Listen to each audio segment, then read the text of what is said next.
जय माता दी दोस्तों, तपोभूमि क्लासेस पर मैं अवधेश भदौरिया आप सभी का स्वागत करता हूं। बीपीएसएससी ने बिहार पुलिस के लिए सब इंस्पेक्टर के 1998 पद और सार्जेंट के 215 पदों के लिए सीधी भर्ती निकाली है। इस भर्ती के लिए क्या क्या एलिजिबिलिटी क्राइटेरिया है, किस तरीके से परीक्षाएं होंगी, फॉर्म कहां से भरा जाएगा और भी जितनी भी महत्वपूर्ण जानकारियां हैं वो सारी जानकारियां आपको इस वीडियो में मिलेंगी। तो सबसे पहले मैं आपको बता दूं, जो लोग भी इस प्रकार की भर्तियों की तैयारी कर रहे हैं, चाहे वो पुलिस की हो, रेलवे की हो, एसएससी की हो, वो हमारा चैनल जरूर सब्सक्राइब कर लें, क्योंकि यहां पर इन सभी परीक्षाओं के लिए बेहतरीन तैयारी कराई जाती है। तो चलिए शुरू करते हैं। सबसे पहले बताते हैं कि इसमें आपको वेतनमान कितना मिलने वाला है। तो जो बिहार में वेतनमान है लेवल 6 का, वो वेतनमान आपको मिलने वाला है 35,400 से 1,12,400 तक। यानी कि जब आपकी शुरुआत होगी तब आपको तकरीबन 35-40 हज़ार रुपये मिलेंगे। ठीक है, तो ये वेतनमान है, एक अच्छा वेतनमान है। एलिजिबिलिटी क्राइटेरिया है, देखिए एलिजिबिलिटी क्राइटेरिया कहीं तथ्यों पर आधारित है। उसमें सबसे पहला है कि व्यक्ति भारत का नागरिक होना चाहिए। यानी कि ऐसा नहीं है कि बिहार के मूल निवासियों के ही लिए भर्ती हो, यह भर्ती संपूर्ण भारत के नागरिकों के लिए है। और उनके लिए कितनी कितनी पोस्ट रहेंगी जिनके लिए वो एलिजिबल हैं वो मैं आगे बता दूंगा आपको। ठीक है, एलिजिबिलिटी क्राइटेरिया में जो दूसरा चरण है वो शैक्षणिक योग्यता का है कि आपको ग्रेजुएट तो होना ही होना है। ठीक है, अगर आप ग्रेजुएट नहीं है तो आप इस एग्जाम के लिए एलिजिबल नहीं है। अब देखो यहाँ पर दो प्रकार की भर्ती हैं। दो प्रकार की भर्ती कैसी? एक तो सीधी भर्ती है जिसमें कोई भी आ सकता है, कोई भी एलिजिबल हो सकता है। ठीक है, उसके लिए क्या है कि आप 1 अगस्त 2020 तक 1 अगस्त 2020 तक आपके पास ग्रेजुएशन की डिग्री होनी चाहिए। 1 अगस्त 2020 तक सीधी भर्ती जो आप लोग दे रहे हैं ज़्यादातर लोग, उनके लिए क्या है 1 अगस्त 2020 तक आपकी क्या होनी चाहिए? ग्रेजुएशन कंप्लीट होनी चाहिए। और जो एक्स सर्विसमैन है, जो भूतपूर्व सैनिक हैं या फिर बिहार राज्य के कर्मचारी हैं जिनको कुछ स्पेशल यहाँ पर वो चीज़ें मिलने वाली हैं, उनके लिए क्या है कि उनकी डिग्री 1 जनवरी 2020 तक कंप्लीट होनी चाहिए। उनकी डिग्री 1 जनवरी 2020 तक कंप्लीट होनी चाहिए। ठीक है, तो ये थोड़ा यहाँ पर आपको ध्यान रखना है। अब देखते हैं आयु सीमा का के लिए एलिजिबिलिटी क्राइटेरिया क्या है। तो यहाँ पर ये देखिए मैंने लिख दिया है तीनों चीज़ें कि जो आपकी अनरिजर्व के लिए आयु सीमा है वो 20 से 37 वर्ष तक रहेगी, ये पुरुष के लिए है। और जो महिलाओं के लिए आयु सीमा होगी वो 40 वर्ष तक रहेगी अनरिजर्व कैटेगरी में। और जो लोग बाहरी अभ्यर्थी हैं वो सारे अभ्यर्थी, चाहे वो SC के हों, ST के हों, चाहे बाहरी अभ्यर्थी से मतलब है दूसरे राज्यों के बिहार के अलावा, वो अनरिजर्व कैटेगरी के तहत ट्रीट किए जाएंगे। यानी उनके लिए 20 से 37 वर्ष आयु रहेगी, लेकिन अगर महिलाएं तो 20 से 40 वर्ष तक। ठीक है, OBC व अत्यंत OBC के लिए 20 से 40 वर्ष का क्राइटेरिया है। SC ST के लिए 20 से 42 वर्ष का क्राइटेरिया है। भूतपूर्व सैनिकों के लिए अलग क्राइटेरिया है, जिसके लिए उनका एक फॉर्मूला है कि भूतपूर्व सैनिकों की जो उनकी कैटेगरी में जो एज लिमिट है, जैसे अनरिजर्व में है तो उनकी एज लिमिट 37 साल है, प्लस उसमें 3 और जोड़ दिया जाएगा 40। और जितने साल उन्होंने प्रतिरक्षा में जो उनकी सेवा अवधि है, जितने साल उन्होंने सेवा की है, मान के चलिए किसी ने आपकी 10 साल सेवा की है तो प्लस 10 और कर दिया जाएगा, यानी कि उसके लिए कितनी एज लिमिट हो जाएगी? 50 साल उसके लिए एज लिमिट हो जाएगी। लेकिन ये एज लिमिट आपकी 57 साल से ज़्यादा नहीं जाएगी। ये एज लिमिट 57 साल से ज़्यादा नहीं जाएगी, मैक्सिमम टू मैक्सिमम 57 साल होगी। यानी 57 साल से ज़्यादा उम्र का कोई व्यक्ति इसमें नहीं भाग ले सकता। ठीक है, चलिए फिर भी मेरे हिसाब से ये पर्याप्त है। शारीरिक मापदंड अगर देखा जाए एलिजिबिलिटी क्राइटेरिया के हिसाब से, तो सबसे पहले हम देखें लंबाई के लिए शारीरिक मापदंड की कितनी लंबाई आपकी होनी चाहिए। तो अनरिजर्व्ड कैटेगरी व OBC कैटेगरी, अनरिजर्व्ड कैटेगरी व OBC कैटेगरी के लिए जो पुरुष हैं, पुरुषों की पहले मैं बता दूं, पुरुष हैं उनके लिए 165 सेंटीमीटर हाइट होनी चाहिए मिनिमम। इससे ज़्यादा हो तो चलेगा, इससे कम हो तो नहीं चलेगा। और जो अत्यंत OBC में है, अत्यंत OBC में है या SC ST में है, ठीक है, अत्यंत OBC व SC ST, उनके लिए जो हाइट का क्राइटेरिया है मिनिमम वो है 160 सेंटीमीटर। ये सब मैं पुरुषों की बात कर रहा हूँ। किन की बात कर रहा हूँ? पुरुषों की।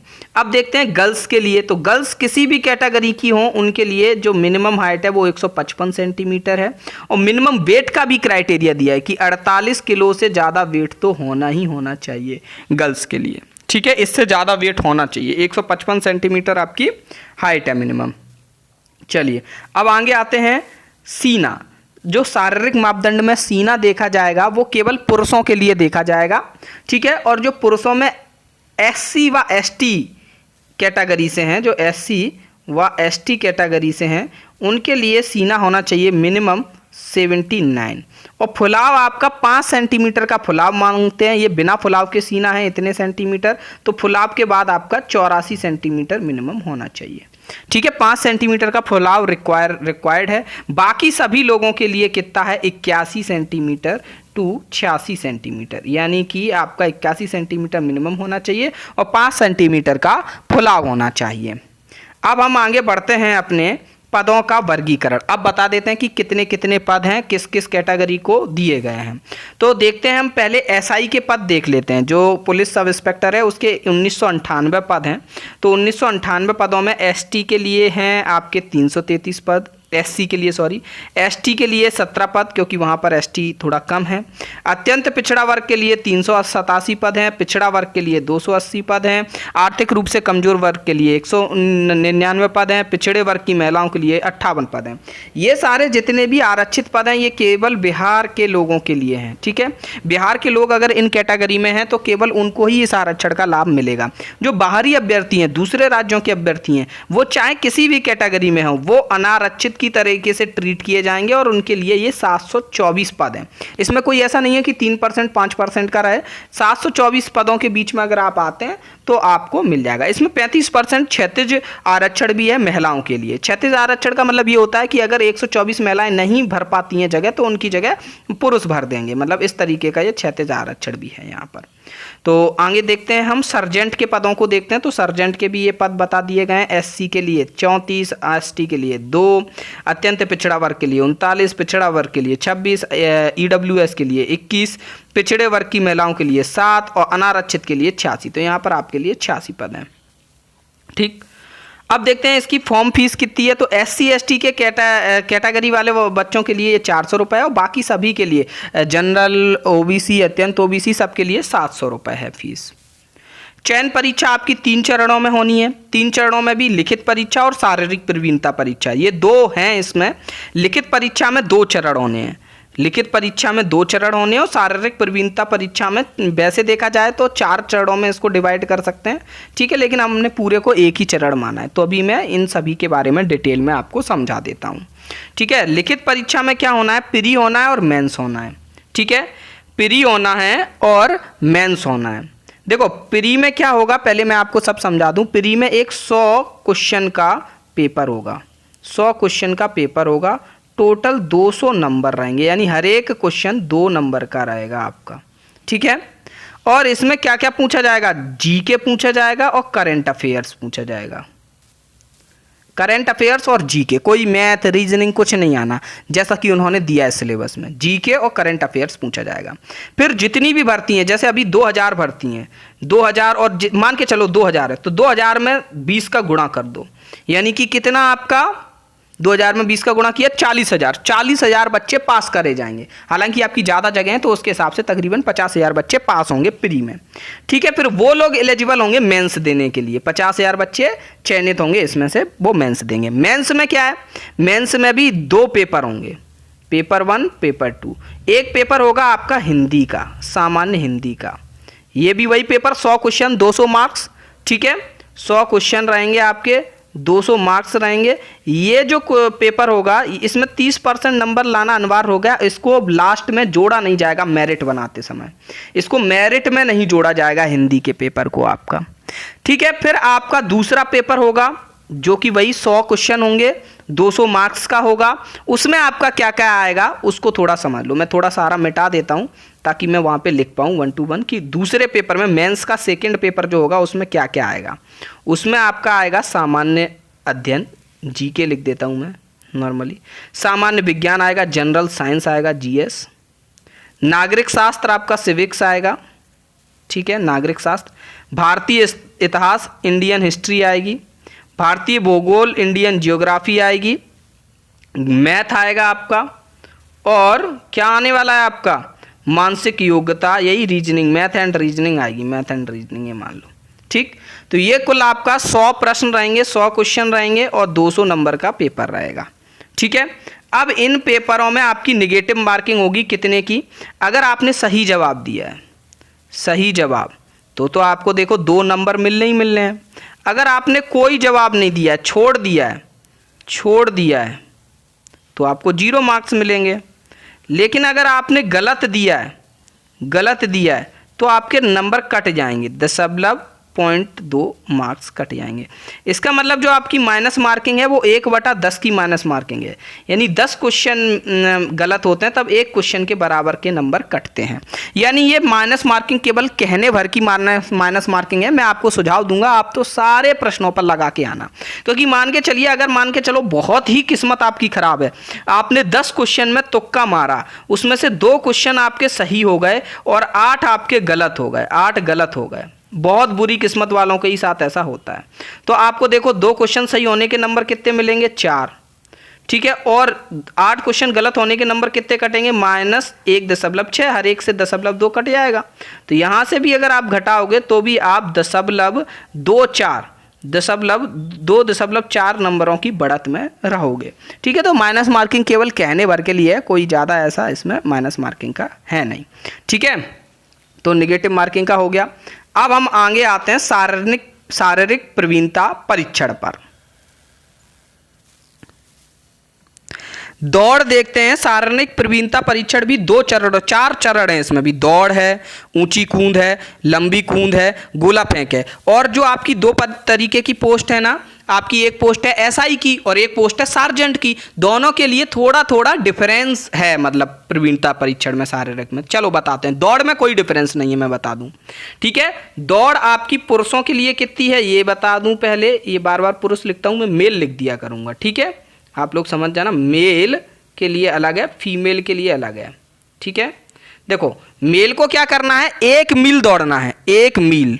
1 मील में कितना आता है मीटर, 1609 मीटर आता है। तो मोटा मोटी 1600 मीटर की दौड़ होगी आपकी। 1609 मीटर की दौड़ है, वो आपको 6.30 यानी 6.5 मिनट में कंप्लीट करनी है। इससे ऊपर आप गए तो आप हट जाएंगे, आप अयोग्य हो जाएंगे पूरी भर्ती के लिए, ठीक है। महिलाओं के लिए दौड़ क्या है, 1 किलोमीटर यानी 1000 मीटर। 1000 मीटर आपको दौड़ना है, वो भी कितनी देर में, 6 मिनट में। 6 मिनट से ज़्यादा समय लिया तो आप एलिजिबल नहीं होंगी, फिर आप हट जाएंगी। एक और यहाँ पर प्रावधान है फीमेल के लिए, उनको ध्यान रखना है। अगर इस दौरान पाया गया, जब आपकी शारीरिक प्रवीणता परीक्षण हो रहा होगा, दौड़ या कुछ भी हो रहा होगा, और आप अगर प्रेग्नेंट पाई गई और आप खुद से बोल रही हैं कि नहीं नहीं मैं तो दौड़ लूंगी ऐसा वैसा, फिर भी आपको दौड़ने नहीं दिया जाएगा, या फिर आपको शारीरिक दक्षता परीक्षा में कुछ भी नहीं करने दिया जाएगा और आपको सीधे अयोग्य घोषित कर दिया जाएगा, ठीक है। तो इस चीज़ का ध्यान रखना है। आगे आते हैं ऊंची कूद पर। ऊंची कूद में क्या है, ऊंची कूद में अगर आप एसआई के लिए, भाई मेल और फीमेल दोनों कर देते हैं। देखो फीमेल के लिए एसआई और सर्जेंट दोनों के ही लिए सेम क्राइटेरिया है। फीमेल के लिए एसआई, सब इंस्पेक्टर और सर्जेंट दोनों के ही लिए सेम क्राइटेरिया है, सर्जेंट दोनों के लिए सेम क्राइटेरिया है। लेकिन पुरुष के लिए थोड़ा थोड़ा चेंज है। ऊंची कूद में क्या है, देखो एसआई के लिए उनको 4 फीट की ऊंची कूद चाहिए। 4 फीट वो अगर कूद जाए तो ठीक है, काम हो जाएगा। लेकिन सर्जेंट के लिए उनको कितना चाहिए, 4 फीट 6 इंच, 4 फीट और 6 इंच इतना चाहिए, 4 फीट 6 इंच। ये सर्जेंट के लिए, जो मैं कोष्टक में लिख रहा हूँ वो सर्जेंट के लिए।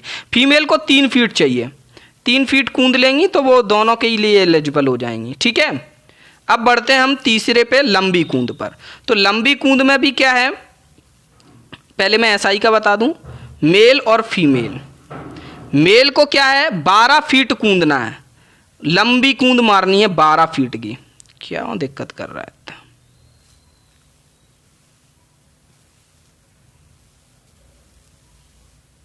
12 फीट की लंबी कूंद करनी है। सुनते चलो आप, थोड़ा बहुत लिखने में वैसा हो रहा है, ठीक है। और जो महिलाएं हैं उनको 9 फीट कूदना है। लेकिन अगर पुरुष सर्जेंट में भी चाहते हैं कि हम सर्जेंट के लिए भी पास हो जाएं, तो उनको 15 फीट कूदना पड़ेगा, 15 फीट कूदना पड़ेगा, ठीक, समझे। अब बढ़ते हैं गोला फेंक में। गोला फेंक में हम पढ़ते हैं, गोला फेंक में क्या है, लेकिन महिलाओं के लिए सेम क्राइटेरिया है। गोला फेंक में पुरुषों को 16 पाउंड, देखो पुरुषों का गोला थोड़ा बड़ा है, वो 16 पाउंड का गोला होगा, 16 पाउंड का गोला होगा, और महिलाओं का गोला 12 पाउंड का होगा, ठीक है। पुरुषों को 16 फीट गोला फेंकना है, 16 फीट फेंक देंगे तो वो एसआई के लिए एलिजिबल हो जाएंगे, ठीक है। और महिलाओं को 10 फीट गोला फेंकना है, 10 फीट फेंक देंगी तो वो दोनों के लिए, एसआई व सर्जेंट दोनों के लिए एलिजिबल हो जाएंगी। अगर पुरुषों को आपका उसके लिए भी एलिजिबल होना है, किसके लिए, आपका ये इसके लिए भी एलिजिबल होना है सर्जेंट के लिए, तो उनको 20 फीट और फेंकना होगा, 20 फीट और फेंकना होगा उनको, ठीक है। 20 फीट मतलब 20 फीट से ज़्यादा फेंकना होगा, ऐसा नहीं कि 16 + 20 36 फीट फेंकना हो, ठीक। तो ये शारीरिक प्रवीणता परीक्षण हो जाएगा उनका। अब सबसे महत्वपूर्ण है कि फॉर्म कहाँ से भरें। जो बिहार के अभ्यर्थी हैं उनको तो पता ही रहता है कहाँ से फॉर्म भरा जाता है, लेकिन जो अन्य अभ्यर्थी हैं उनको नहीं पता रहता।